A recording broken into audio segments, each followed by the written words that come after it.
High বন্ধুরা, দেখো আমি আবার একটা নতুন ব্লগ নিয়ে চলে এসেছি। তো দিনটা ছিল 20 ফেব্রুয়ারি। তখন ঘড়িতে বাজে দুপুর 2:30। তখন ঘর থেকে বেরিয়ে পড়েছিলাম। সেদিন মারাত্মকভাবে বৃষ্টি হচ্ছিল বেলা থেকেই। তো এই সময় একটু বৃষ্টিটা থেমেছিল, তাই ভালোভাবে বেরিয়ে পড়েছিলাম। কিন্তু ভালোভাবে বেরোলে কি হবে, স্টেশন পৌঁছানোর আগে ঠিক 5 মিনিট আগে থেকে বৃষ্টি আবার শুরু হয়ে গিয়েছিল। তো আমার বাড়ি থেকে দুটো টোটো পাল্টে আমি সাঁকরেল স্টেশনে পৌঁছে গিয়েছিলাম। আর সাঁকরেল স্টেশনে যেতে না যেতে প্রচুর পরিমাণে আবার বৃষ্টি চলে এসেছিল। তো দেখতেই পাচ্ছ আমার পুরো ব্যাগ কাদায় ভরে গেছে, আর সাথে আমার প্যান্টটাও পুরো অনেকটাই কাদা হয়ে গেছে। সেদিনকে প্রচণ্ড টেনশানে ছিলাম। এত জল কাদা বৃষ্টির মধ্যেও আমাকে বেরোতে হয়েছিল, কারণ সেদিন আমার দুটো পার্টি মেকআপের বুকিং ছিল।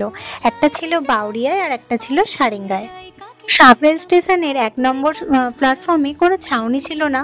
তো সেই জন্য সিঁড়ির কাছেই দাঁড়িয়েছিলাম যে ট্রেনটা আসলেই কোনোভাবে উঠে যাব। আমার নিজেকে নিয়ে তো কোনো রকম টেনশান হচ্ছিল না যে আমি ভিজে গেলে ঠিক আছে, কিন্তু আমার সাথে যে মেশিন, তারপরে লাইট, এইগুলো ছিল, ওইগুলো নিয়ে আমি একটু ভয়ে ছিলাম। কারণ ওই প্রত্যেকটা জিনিস আমার প্রচণ্ড ভালোবাসার জিনিস। আমি নিজের থেকেও আমার এই মেশিন, লাইট, মেকআপ প্রোডাক্ট সমস্ত কিছুকে আমি ভীষণ ভালোবাসি। তো আমার সাথে যে বোনটা ছিল, সেই বোনটা আমার লাইটটাকে সামলাচ্ছিল আর আমি এই ব্যাগটাকে। কাজ করতে যাবার আগে আমার মনটা খুবই ভালো হয়ে যায়। আর তার সাথে আবার এরকম ট্রেনে করে অনেক দিন পর যাচ্ছি, তাতে তো মনটা ভীষণ ভালো হয়ে গিয়েছিল।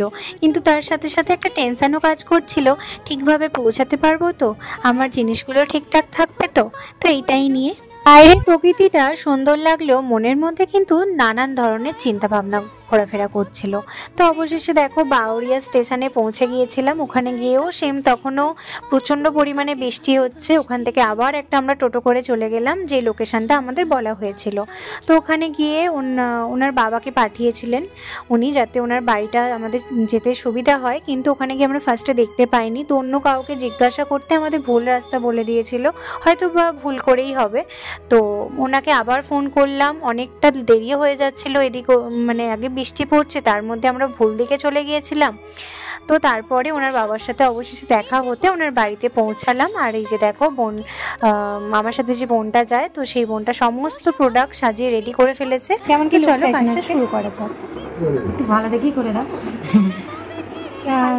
কিরম চোখটা কিরম করবো আমি তো ওটা জানি না, তাহলে আমি আমার মতো করে করে দিই। যাতে একটু ভালো দেখতে লাগে, সুন্দর লাগে। ঠিক আছে, আর কিছু চাই না। ঠিক আছে। দেখতেই পেলে ওনার কিন্তু সেরকমভাবে কোনো ডিমান্ড ছিল না। উনি আমাকে বলেছিলেন যে আমার মনের মতো করে যেন ওনাকে সাজিয়ে দিই, যেন একটু ভালো লাগে। তো আমি আমার মনের মতো করেই ওনাকে সাজিয়েছিলাম। তো দেখতেই পাচ্ছ উনি কিন্তু খুবই ভালো মনের মানুষ একজন। তো প্রচুর আমাদের সাথে কথা বলছিলেন, আমাদের বেশ মজা করতে করতে কাজটাও তাড়াতাড়ি হয়ে যাচ্ছিল। কারণ এইরকমভাবে যদি কথা বলতে বলতে কাজ করা যায়, মনটাও ভালো হয়ে যায় আর তার সাথে সাথে কাজটাও ভালো হয়। উনি খুবই মজাদার একটা মানুষ ছিলেন। তো আমার তো পার্সোনালি ওনাকে খুবই ভালো লেগেছে, কারণ আমরা পৌঁছাতে না পৌঁছাতেই উনি আমাদের গামছা এগিয়ে দিচ্ছিলেন, ওড়না এগিয়ে দিচ্ছিলেন মাথা আর পা মোছার জন্য। আর বারবার বলছিলেন নিজের বাড়ির মতো করে ভেবে তো কাজ করো তোমরা। তো এটা আমার ভীষণ ভালো লেগেছে। বলুন কেমন লেগেছে? বাইরে চলে যাও দাদু। কেমন লাগলো বলুন? ভালো লাগে, মনের মতো হয়েছে? ভালো। আমাদের একটা চোখটা বন্ধ করুন। দেখতেই পাচ্ছ ওনার বাবা তো আমার কাছ থেকে জোর করেই বলতে পারো ব্যাগটা নিয়ে নিজে পৌঁছে দিচ্ছিলেন, যে না না এত ভারী ব্যাগ তুমি পারবে না। তো ওনাদের ব্যবহার যে এতটা মিষ্টি ব্যবহার হবে আমি ভাবতেও পারিনি। আর ওনারা আমাদের অনেকগুলো মিষ্টি খেতে দিয়েছিলেন, কিন্তু আমরা একটা করে মিষ্টি খেয়ে আর বেরিয়ে গিয়েছিলাম। এতটা তাড়াহুড়োর মধ্যে ছিলাম, কারণ আমাদের প্রচণ্ড দেরি হয়ে গেছিলো আর ওখান থেকে একদমই টোটো পাওয়া যাচ্ছিল না। তো কোনো রকমভাবে আমরা সেকেন্ড লোকেশানে পৌঁছাই। আর তারপরে মামা আনতে গিয়েছিল, কারণ সেকেন্ড লোকেশানে যে আমি কাজ করতে গিয়েছিলাম সেটা হচ্ছে আমার বড় মার বাড়ি। তো মেজো মামা আমাদের আনতে গিয়েছিল, কারণ ওইখান থেকে আর টোটো পাওয়া যাচ্ছিল না। হাফ রাস্তা আমরা কোনোভাবে যাই, তারপরে মামার সাথে বড় মার বাড়ি পৌঁছে যাই। এই পাচ্ছ আমি এখানে সমস্ত প্রোডাক্ট রেডি করে ফেলেছি। পরে মামির থেকে জেনে নিলাম মামি কিরকম কি লুক চাইছিল।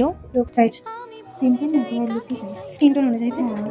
হাই মেকআপ আর মেকআপ এই শাড়ির সঙ্গে যেটা যাবে সেটাই করে দেবে। ঠিক আছে। আমি সেদিনকে আমার থেকে একটা সিম্পল মেকআপ লুক চেয়েছিল, কারণ মামি সেদিনকে একটু সিম্পলভাবেই সাজতে চেয়েছিল।